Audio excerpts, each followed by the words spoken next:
여러분, 인류가 지구는 우주의 텅 빈 공간에 그 어떤 받침대도 없이 홀로 떠 있다는 사실을 과학적으로 온전히 받아들인 것은 언제부터일까요? 아이작 뉴턴이 사과나무 아래서 만유인력의 법칙을 발견했던 17세기?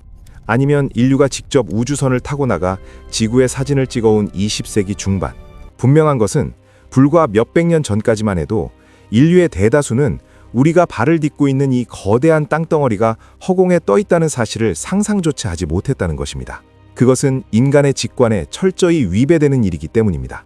상식적으로 무거운 것은 아래로 떨어져야 합니다. 돌멩이 하나도 허공에 띄워들 수 없는데 수조 톤의 바다와 산맥을 품은 이 거대한 지구가 텅 빈 우주 공간에 둥둥 떠 있다고요? 고대인들에게 이 말은 미치광이의 헛소리였습니다. 그래서 고대의 천재적인 철학자들과 종교인들은 자신들만의 합리적인 상상력을 동원했습니다. 고대 인도인들은 거대한 거북이 등껍질 위에 4마리의 코끼리가 서서 지구를 받치고 있다고 믿었죠. 고대 이집트인들은 대지의 신 게부 위에 하늘의 여신 누트가 아치형으로 엎드려 세계를 덮고 있다고 생각했습니다. 심지어 철학의 아버지라 불리는 고대 그리스 학자들조차 지구를 거대한 기둥이 떠받치고 있거나 끝을 알 수 없는 물 위에 떠 있다고 가르쳤습니다. 무언가 단단한 받침대가 있어야만 한다는 강박관념. 그것이 고대 인류가 가진 과학적 인식의 한계였습니다. 그런데 말입니다. 인류의 과학적 지식이 걸음마조차 떼지 못했던 무려 3,500년 전 청동기 시대의 한가운데 쓰인 성경의 한 구절은 인류의 지성사를 비웃기라도 하듯 너무나도 섬뜩하고 정확한 우주적 팩트를 기록해 두었습니다. 그는 북쪽을 허공에 펴시며 땅을 아무것도 없는 곳에 매다시며 지구를 그 어떤 기둥이나 동물의 등짝이 아니라 아무것도 없는 텅 빈 공간에 매달아 두셨다는 선언. 도대체 어떻게 된 일일까요? 당시의 주변 강대국이었던 이집트와 바빌론의 모든 천재들이 지구의 받침대를 찾고 있을 때 어떻게 아라비아 사막의 유목민이에 불과했던 성경의 저자는 현대 천체물리학이 발견한 우주의 무중력 상태와 허공에 떠 있는 지구의 모습을 이토록 정확하게 묘사할 수 있었을까요? 이것은 우연의 일치일까요? 아니면 외계인의 소행일까요? 오늘은 이 지독한 역사적 미스테리를 해부해 보겠습니다.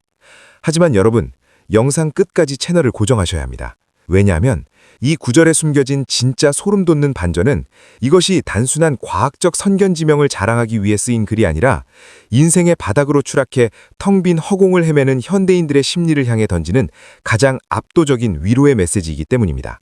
자, 수천 년 전의 사막으로 함께 떠나보시죠. 이 구절을 마주한 무신론자나 회의론자들은 보통 2가지 방식으로 방어막을 칩니다. 첫째, 어쩌다 운 좋게 하나 얻어 걸린 거다. 둘째, 그냥 문학적인 시적 표현일 뿐인데 기독교인들이 과학적 사실인 것처럼 억지로 끼워 맞추는 거다. 아주 합리적인 의심입니다. 실제로 욥기는 구약 성경의 대표적인 시가서, 시와 지혜의 책으로 분류됩니다. 은유와 비유가 넘쳐나는 책이죠. 하지만 우리가 고대 히브리어 원어를 돋보기로 들여다보면 이 구절이 단순한 은유나 우연한 말장난으로 치부될 수 없는 놀라운 디테일을 가지고 있음을 발견하게 됩니다. 욥기 26장 7절에 땅을 아무것도 없는 곳에 매다시며 라는 문장에서 가장 핵심이 되는 2단어의 원어를 살펴보겠습니다. 먼저 매다시며로 번역된 히브리어는 탈라입니다. 이 단어는 고대 근동에서 아주 물리적이고 구체적인 행동을 뜻할 때 쓰였습니다. 사냥한 고기를 갈고리에 걸어 허공에 괴롱대롱 매달 때 혹은 나무에 사람을 매달아 처형할 때 쓰는 단어입니다. 즉, 어떤 물체가 바닥이나 받침대와 완전히 분리되어 허공에 체류하고 있는 상태를 뜻하는 가장 정확한 물리적 동사입니다. 그렇다면 지구를 어디에 매달았을까요? 아무것도 없는 곳으로 번역된 히브리어는 벨리마입니다. 이 단어는 아니다, 벨리라는 부정어와 무엇이라는 단어가 합쳐진 합성어로 직역하면 not anything, 아무것도 아닌 것, 즉 물리적인 질량이나 형체가 완벽하게 결여된 절대적인 진공 상태나 텅 빈 공간, 스페이스를 의미합니다. 여러분이 3,500년 전의 사람이라고 상상해 보십시오. 주변의 최고 선진국이었던 바빌론의 신화 에누마 엘리시를 보면 영웅신 마르둑이 바다의 괴물 티아마스를 반으로 쪼개서 그 등껍질로 하늘의 돔, 궁창을 만들고 땅에 기촉을 세웠다고 가르쳤습니다. 당시 사람들의 머릿속 세계관은 철저하게 눈에 보이는 거대한 기둥, 괴물의 뼈, 코끼리의 등짝 같은 고체로 이루어져 있었습니다. 그런 시대적 한계 속에서 욥기의 저자는 당시의 모든 과학적, 철학적 상식을 정면으로 거스르고 있습니다. 그는 지구를 바치고 있는 거대한 기둥 따위는 없다. 지구는 절대적인 진공, 텅 빈 무의 공간에 대롱대롱 매달려 있다고 선언한 것입니다. 이것은 주변국의 신화를 교묘하게 표절해서 짜집기해서는 절대로 나올 수 없는 시대를 수천 년이나 앞서간 압도적인 통찰이었습니다. 더 놀라운 것은 성경에서 이러한 과학적 통찰이 욥기 26장 딱 한 번 어쩌다 등장하는 게 아니라는 점입니다. 욥기 36장 27, 28절을 보면 현대의 물의 순환 법칙이 소름 돋을 정도로 정확한 메커니즘으로 묘사돼 있고 욥기 38장에는 해류의 흐름과 빛의 스펙트럼에 관한 통찰이 등장합니다. 이러한 수많은 증거들은 욥기가 단순한 문학적 은유의 모음집이 아니라 이 우주를 직접 설계하고 창조한 자만이 알 수 있는 매뉴얼의 파편들이 텍스트 안에 고스란히 숨겨져 있음을 증명합니다. 자, 여기까지 들으시면 많은 기독교인분들이 환호성을 지르실 겁니다. 거봐라, 성경이 현대 과학보다 위대하다. 욥기는 천체 물리학 책이다. 라면서 무신론자 친구들을 찾아가 자랑하고 싶어지실 겁니다. 하지만 여러분, 진정하십시오. 제가 앞선 영상들에서도 꾸준히 강조했듯이 성경을 읽는 가장 최악의 방법 중 하나가 바로 성경을 현대 과학 교과서처럼 취급하며 읽는 것입니다. 생각해 보십시오. 성경의 궁극적인 목적이 우주의 물리적 법칙을 인간에게 가르쳐주기 위함이었다면 하나님은 왜 굳이 E=mc 제곱이나 양자역학의 공식을 직접 적어주지 않으셨을까요? 왜 만유인력의 법칙을 수학적 방정식으로 기록하지 않으셨을까요? 성경은 과학적 팩트를 나열하기 위한 백과사전이 아닙니다. 성경은 인간의 영혼과 구원, 그리고 신과 인간의 관계에 대한 이야기를 담은 거대한 서사시입니다. 그렇다면 여기서 우리의 이성은 아주 날카롭고 본질적인 질문 하나를 던져야 합니다. 이것이 오늘 영상의 진정한 핵심입니다. 도대체 왜 하나님은 우주 물리학에 대한 이 엄청난 비밀, 지구가 허공에 떠 있다는 사실을 하필이면 그 수많은 성경의 인물들 중 가장 처절하게 인생이 박살나고 고통받고 있던 욥이라는 한 인간의 이야기 한가운데에 배치해 두셨을까요? 이 질문에 답하기 위해서는 이 구절이 쓰인 욥기의 전체적인 맥락, 컨텍스트와 욥의 심리 상태를 현미경으로 들여다봐야 합니다. 여러분, 욥이 어떤 사람입니까? 그는 고대 동방에서 가장 부유한 재벌이었고 흠잡을 데 없이 완벽한 도덕주의자였으며 10명의 자녀를 둔 다복한 아버지였습니다. 그의 인생은 그야말로 완벽하게 단단한 반석 위에 세워진 견고한 성이었습니다. 그런데 어느 날 아침 예고도 없이 거대한 재앙의 쓰나미가 그의 인생을 덮칩니다. 강도떼가 들이닥쳐 평생을 일군 전 재산을 순식간에 빼앗아갑니다. 엎친 데 덮친 격으로 태풍이 불어 집이 무너지면서 그 안에 있던 10명의 자녀가 한날 한시에 몰살당합니다. 이것으로 끝이 아닙니다. 욥의 온몸에는 발바닥부터 정수리까지 끔찍한 악성 종기가 피어났고 그는 잿더미에 앉아 깨진 기와 조각으로 피고름을 긁어내야 했습니다. 그를 지지해줘야 할 아내는 차라리 하나님을 저주하고 나가 죽어라 라며 저주를 퍼붓고 가출해버립니다. 설상가상으로 위로하겠답시고 찾아온 절친한 친구들은 욥을 둘러싸고 이렇게 정죄합니다. 네가 이렇게 끔찍한 벌을 받는 걸 보니 네 남몰래 엄청난 죄를 지은 게 분명해. 빨리 회개해. 자, 여러분. 이 순간 욥의 심리 상태가 어땠을지 상상해 보십시오. 인간은 누구나 자신의 인생을 지탱해주는 나름의 받침대 또는 기둥을 가지고 살아갑니다. 누군가에게는 든든한 통장 잔고가 인생의 받침대이고 누군가에게는 사랑하는 가족이, 누군가에게는 사회적 지위와 명성이 자신을 지탱해주는 기둥입니다. 고대인들이 지구가 거대한 코끼리나 거북이등 위에 얹혀있다고 믿었던 것처럼 우리는 나의 인생이 돈, 건강, 가족이라는 단단한 받침대 위에 안전하게 놓여있다고 굳게 믿고 살아갑니다. 하지만 욥은 단 하루 만에 자신이 믿었던 그 모든 받침대가 한순간에 박살나는 경험을 했습니다. 재산이라는 기둥, 자녀라는 기둥, 건강이라는 기둥, 명예라는 기둥이 모두 뽑혀나갔습니다.